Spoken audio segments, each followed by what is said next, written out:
نشر الممثل صالح أوغرود ليلة يوم الأحد فيديو حول التشهير بالممثلين والفنانين والرياضيين والأثر الكبير لذلك على عائلات المعتقلين. وقال أوغرود: من أذنب سيدفع الثمن، ولكن بعد أن يثبت ذنبه ويقول القضاء كلمته، وليس عبر إهانة كرامتهم بنشر صورهم مكبرين.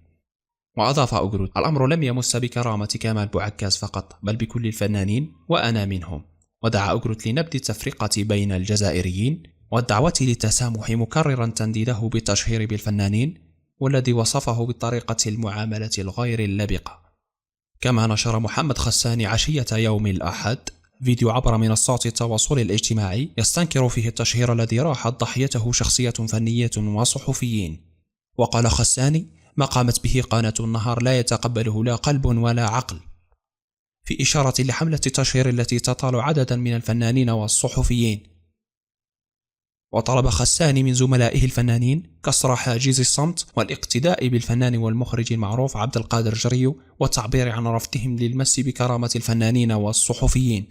ومن جهتها نشرت الفنانة فريدة كريم المعروفة بخالتي بوعلام فيديو حول قضية اعتقال الفنان كمال بوعكاز، متسائلة عن أسباب إظهاره معتقلا قبل صدور الحكم.